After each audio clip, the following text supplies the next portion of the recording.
Adoto como relatório tudo que consta nos autos do processo. O Ministério Público ofereceu denúncia contra JADOA.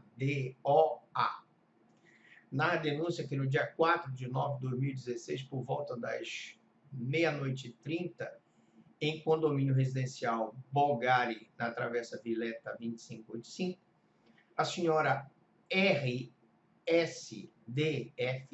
foi agredida fisicamente pelo seu namorado, ora denunciado. Relata que namorou durante 2 meses com o acusado e que no dia 3 de 9 estava no apartamento dele quando ele precisou ir ao banheiro, quando ela precisou ir ao banheiro, momento em que o senhor resolveu, o acusado, mexer no seu celular e, ao retornar do banheiro, começou a tratá-la de forma diferente, falando grosso e com frieza.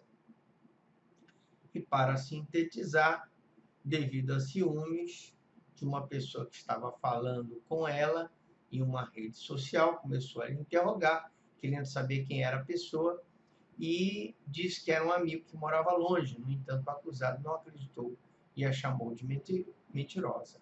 E logo em seguida, ao chegar no elevador, a impediu de sair, conseguiu fugir da escada do prédio e acabou parando na garagem para tentar ligar para alguém para resgatá-la, mas infelizmente não conseguiu. Então o acusado começou a lhe ligar e ela atendeu umas ligações, no qual mesmo disse que era para ele ficar perto do carro dele, queria levar para casa. Só que na hora começou a insistir para ela ficar, pois ele a amava e não poderia ficar longe dela. Então a vítima disse que não queria mais a relação e pegou o celular para tentar ligar para uma amiga. Foi quando o acusado pegou o celular da mão dela e saiu correndo. Então começaram a discutir, ela foi para cima dele na tentativa de pegar o celular e acabou caindo no chão, e o acusado aproveitou e lhe deu um soco na boca. E a ofendida lhe perguntou o motivo de ter feito isso, ele disse que ela merecia. Excelência, a vítima confirmou os fatos narrados na peça acusatória. O acusado, por seu turno interrogatório, negou. Existe um exame de corpo de delito, que consta nos autos. A acusação é do artigo 129, parágrafo 9º. Veja que a própria vítima disse que deu um soco no acusado. Mas, apesar da vítima ter dado um soco no acusado, gostaria de citar aqui a questão da... Doutor, me permita, é só porque o senhor está falando que tem um exame de corpo de delito, eu não achei o exame, doutor. Não tem, ela falou que não fez. Era só para colocar antes de eu chegar ao final, me desculpa. Não consta aí, né, doutor? Sim, ok, tá.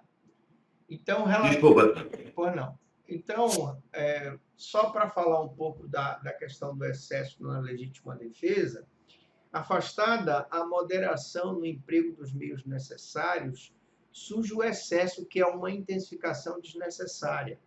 O excesso pode ser doloso, quando a gente quer se exceder com consciência do fato e vontade de produzir o resultado, e pode ser culposo.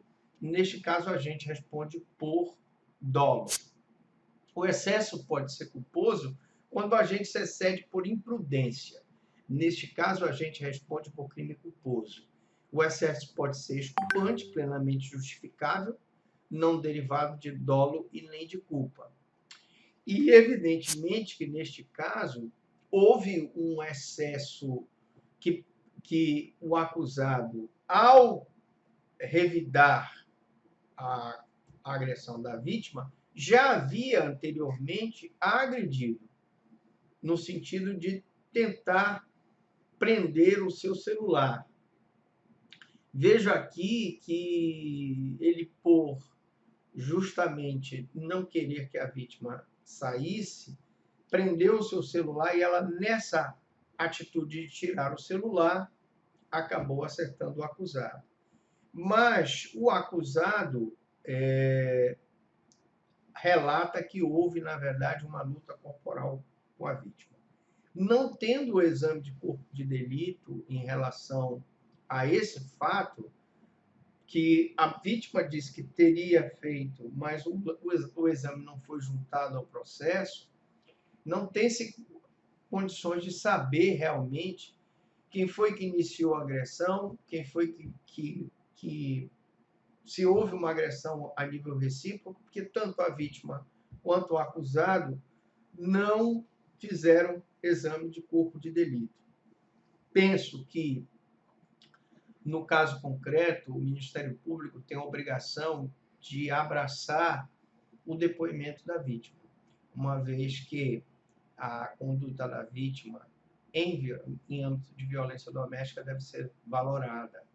E penso que, apesar dela não ter como provar que a marca que ela mostrou nos lábios ter sido do soco do acusado, entendo que deve sim ele ser responsabilizado.